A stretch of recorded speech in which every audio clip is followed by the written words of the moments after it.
Hello student. Last time हमने देखा कि किस तरीके से डाइलेक्ट्रिक मीडियम को फिल किया जाता है कैपेसिटर की जो सेपरेशन है उसकी लेंथ के अलोंग। ठीक है, तो उसमें उसका कैपेसिटेंस का हमने एक स्टैंडर्ड फॉर्मूला हमने डेराइव किया। ठीक है, अब हम यहाँ पर देख रहे हैं कि जो पैरेलल प्लेट कैपेसिटर होता है ना, ठीक है, ये पैरेलल प्लेट कैपेसिटर है अपना। और इस पैरेलल प्लेट कैपेसिटर के एरिया के अलोंग, अगर एरिया के अलोंग, ठीक है, एरिया के अलोंग कोई सबस्टेंस अगर हम फिल करते हैं, जैसे मान लो कि यहाँ पर हमने इसके एरिया को मैंने डिवाइड कर दिया यहाँ पर। ठीक है, और इसके अलोंग कोई सबस्टेंस यहाँ पर हम फिल कर देते हैं, जैसे मान लो कि यहाँ पर इस तरीके से कोई सबस्टेंस यहाँ पर फिल किया हुआ है। ठीक है, यहाँ पर फिल किया हुआ है और इसका डायलेक्ट्रिक कांस्टेंट क्या है, K1 है। ठीक है, और यहाँ पर कोई दूसरा वाला सबस्टेंस ले लेते हैं। ठीक है, और इसका डायलेक्ट्रिक कांस्टेंट क्या है, K2। तो अब यहाँ पर मैंने आपको जो कॉन्सेप्ट बताया था एक बार मैं वापस से एक्सप्लेन कर दूंगा कि अपन जानते हैं कैपेसिटर में क्या होता है। पैरेलल प्लेट कैपेसिटर में ये वाली प्लेट पॉजिटिव होगी, ये वाली सरफेस पॉजिटिवली चार्ज होती है। ठीक है, इस तरीके से, और ये वाली होती है नेगेटिवली चार्ज, ऐसे होता है ना। ठीक है, और ये सेपरेशन क्या चलता है, डी। लेकिन यहाँ पर एरिया के अलोंग, मतलब देखो यहाँ से कंसिडर करते हैं कि ये एरिया जो है वो क्या है बेटा, A1 है। ठीक है, और ये वाला एरिया क्या है, A2 है। इस तरीके से, मतलब दो कैपेसिटर है अपने पास में। अब दो कैपेसिटर, अच्छा कैपेसिटर बने कैसे है ना, कभी कभार तो यही डाउट रहता है। ठीक है, तो वही यहाँ पर पोलराइजेशन हो जाएगा, और पोलराइजेशन होगा तो पोलराइजेशन से मैं यहाँ पर इसको, जैसे मान लो कि ये इतना तो कैपेसिटर वाला चार्ज वाला एरिया है। ठीक है, तो इनमें पोलराइजेशन होने से होता क्या है, ठीक है, पोलराइजेशन से क्या होगा कि अगर इस साइड में पॉजिटिव चार्ज है ना, तो इधर क्या जाएगा, नेगेटिव चार्ज इस पर इंड्यूस हो जाएगा। ठीक है, इधर नेगेटिव चार्ज आ जाएगा, ये नेगेटिव चार्ज आ गया। ठीक है, इधर नेगेटिव है तो ऑब्वियसली इधर क्या आ जाएगा, पॉजिटिव आ जाएगा। पोलराइजेशन हो जाएगा ना इनका। ठीक है, अब पोलराइजेशन होने से क्या हुआ, देखो अब ये एक कैपेसिटर बन गया जिसका कैपेसिटेंस क्या है, C1। ठीक है, ये एक दूसरा कैपेसिटर बन गया, इसका कैपेसिटेंस क्या है, C2। अगर मैं इसका कैपेसिटेंस भी लिखूँ ना तो वो क्या होगा, एप्सिलॉन नॉट, ठीक है, into K1 into area A1, and separation तो D है। ठीक है, ये इसका कैपेसिटेंस होगा, इसका कैपेसिटेंस होगा epsilon not K2 and A2, and separation between both these plates is D।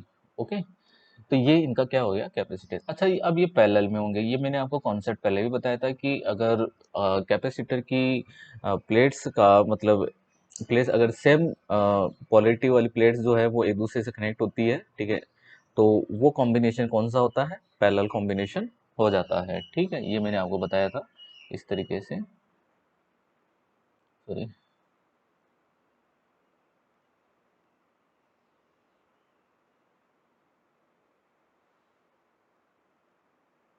तो ये पॉजिटिव प्लेट होती है, ये पॉजिटिव होती है, और ये इधर नेगेटिव होती है। तो ये एक दूसरे से जब कनेक्ट हो जाती है तो positive to positive and negative to negative, तो ऐसा कनेक्शन अगर होता है तो वो पैरेलल कॉम्बिनेशन होता है। तो ऐसा ही इसमें हो रहा है, ये नेगेटिव है और इधर नेगेटिव, इधर पॉजिटिव और इधर पॉजिटिव, तो नेगेटिव से नेगेटिव कनेक्टेड है। ठीक है, इधर पॉजिटिव से पॉजिटिव कनेक्टेड है, ये ध्यान रखना। इसमें भाई ये ऐसा बना है, कहीं कहीं तुम लोग ऐसे बोलोगे सर पॉजिटिव नेगेटिव कैसे कनेक्टेड हुआ है, देखो इसमें कुछ ऐसा बना है, ऐसा वाला कॉम्बिनेशन बना है कि ये नेगेटिव यहाँ पर है, इसका कैपेसिटर का नेगेटिव चार्ज, और इसका है पॉजिटिव, इस वाले का भी नेगेटिव इधर है, इसका पॉजिटिव इधर है। ये ऐसे कनेक्शन हुआ है इनका। ठीक है, तब जाके ये पैरेलल कॉम्बिनेशन में आए, इनका कैपेसिटेंस C1 है और इसका क्या है, C2 है। ओके, तो सिंपल है कि अब इसका कैपेसिटेंस कितना हो जाएगा, C=C1 plus C2। Parallel combination के लिए हम जानते ही हैं C=C1 प्लस C2। तो C=C1, C1 क्या है, epsilon not into K1 into A1 and divide by D। ठीक है, और ये है क्या, एप्सिलॉन नॉट सेकेंड वाला, K1 sorry K2 into A2 and divide by D। Okay, तो अब इसमें जो कॉमन आ रहा है उसको हम यहाँ पर कॉमन ले लेते हैं। तो C=, ये बनेगा epsilon naught divide by D। Okay, और ब्रैकेट में हो जाएगा K1 into A1 plus K2 into A2, ये इसका स्टैंडर्ड फॉर्मूला हो जाएगा। ठीक है, ये इसका स्टैंडर्ड फॉर्मूला हो गया। ओके, पहले वाले का आपको मालूम है एप्सिलॉन नॉट ए, फिर अपॉन में D1 divide by K1 plus D2 divide by K2, वो सीरीज कॉम्बिनेशन वाले के लिए होता है, और ये होता है पैरेलल कॉम्बिनेशन वाले के लिए होता है।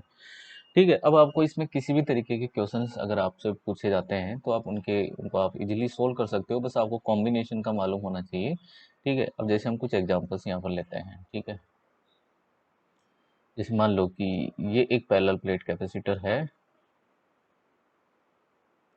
किसी भी तरीके का क्वेश्चन क्यों ना हो, आप इजीली इनको सोल्व कर दोगे। ठीक है, तो मान लीजिए कि ये इसमें ये इतना पार्ट, ठीक है, और ये इतना पार्ट, ये मैं कुछ इस तरीके से इसको ड्रॉ कर लेता हूँ। ठीक है, ये इसमें इधर कुछ सबस्टेंस फील्ड है, और इसका सब डाइलेक्ट्रिक कांस्टेंट है K1। ओके, K1 कंसीडर कर लेते हैं। ठीक है, K कंसीडर कर लेता हूँ ताकि सॉल्यूशन में सही रहेगा। ठीक है, ये K है, और मान लो कि ये कोई दूसरा सबस्टेंस है, और इसका सबस्टेंस डाइलेक्ट्रिक कांस्टेंट हम 2K कंसीडर कर लेते हैं। ठीक है, और ये कोई तीसरे टाइप का सबस्टेंस इसमें हम कंसीडर करते हैं। ठीक है, और इसका डाइलेक्ट्रिक कांस्टेंट हम कंसीडर कर लेते हैं 3K, चलो 3K है। ओके, और सेपरेशन की बात हम करते हैं यहाँ पर, तो ये सेपरेशन मैं आपको गिवन कर रहा हूँ D। ठीक है, इतना जो इसने इसको सेपरेट किया है यहाँ से यहाँ तक का, इसका एरिया क्या है, A/2।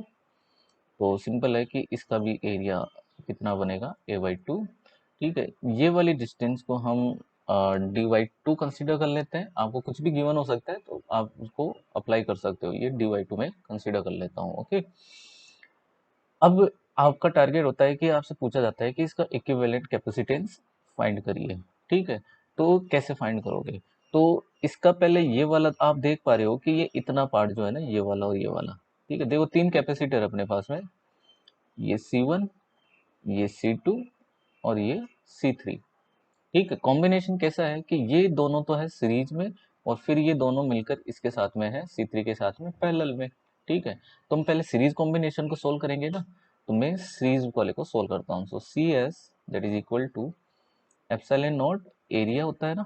ठीक है, इन डिवाइड बाई फॉर्मूला लिख रहा हूँ मैं पहले, D1 divide by K1 and plus D2 divide by K2। Okay, अब देखिए एप्सिलॉन नॉट, अब इनका एरिया क्या है, A/2, तो आपको लिखना होगा area A/2 and divide by D1 is D/2। ठीक है, एंड K1 इज K। ठीक है, and plus D2 is also D/2। ठीक है, एंड K2 इज 2K। मैं इसको सोल्व करता हूँ, तो CS equal to epsilon naught A divide by 2 में अलग से लिख देता हूँ। ठीक है, और ये D डिवाइड बाई 2K बच जाएगा। ठीक है, D डिवाइड बाई 2K, और ये 2 है ना, यहाँ पर सबसे मल्टीप्लाई रहेगा। देखो ये 2 है ना, एक्चुअली हो क्या रहा है, देखो मैं इसको ऐसे लिख दूँ, ये 2 एक्चुअली D से मल्टीप्लाई हो रहा है। ठीक है, और इसका 2 यहाँ पर बन रहा है 2K, प्लस ये again 2D and divide by ये 2 जा 4K। ठीक है, तो इसमें क्या बना, 2 से 2 कैंसिल हुआ, यहाँ से 2 से 2 टाइम कैंसिल हुआ। फिर आगे हम इसको और सॉल्व करते हैं। So epsilon naught A and divide by D divide by K and plus D divide by 2K। ठीक है, हम इसको और फर्दर आगे सोल्व करेंगे, एप्सिलॉन नॉट A। अब हम इसका यहाँ पर एलसीएम लेंगे, तो ये क्या चलेगा 2K, तो ये हो जाएगा 2D। ठीक है, और ये हो जाएगा D। ठीक है, तो ये कितना हो जाएगा 3D, तो 2K चला जाएगा ऊपर। ठीक है, तो ये CS इक्वल टू ये बनेगा क्या, 2 epsilon naught A K and divide by 3D। ये इस सीरीज कॉम्बिनेशन का हमें कैपेसिटेंस मिल गया। अब देखो ये वाला जो है ना C3 की वैल्यू क्या है अपने पास में,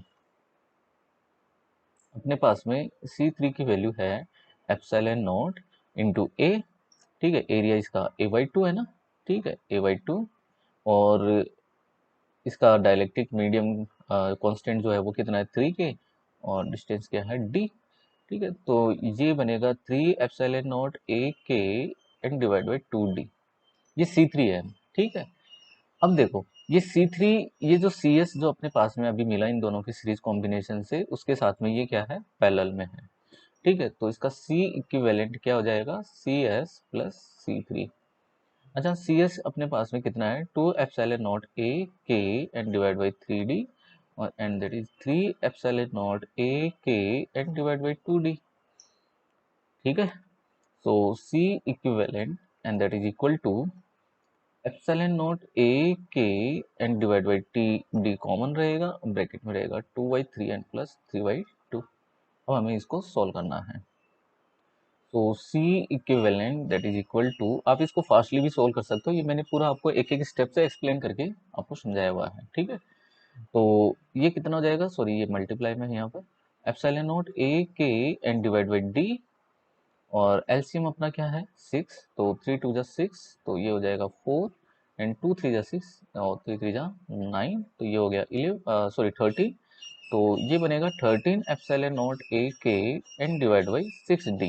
तो ये इसका इक्विवेलेंट कैपेसिटेंस हो जाएगा। ओके, तो इस तरीके से आप इन कॉम्बिनेशंस को सोल्व कर सकते हो। ठीक है, तो आप देख पा रहे हो कि यहाँ पर हम केवल क्या अप्लाई कर रहे हैं, ये स्टैंडर्ड फॉर्मूला ही हम अप्लाई कर रहे हैं। ठीक है, आपको आगे और क्या दे सकते हैं, देखो सेपरेशन किसी भी तरीके से दिया जा सकता है आपको, ये तो मैंने एक सिंपल सा क्वेश्चन लिया।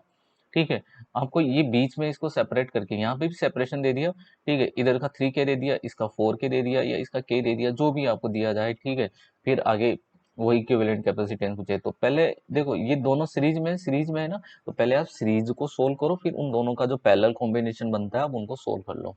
बहुत सिंपल है, पैरेलल कॉम्बिनेशन वाला फॉर्मूला भी है अपने पास में, and that is C equal to epsilon naught divide by D into K1 into A1 plus K2 into A2।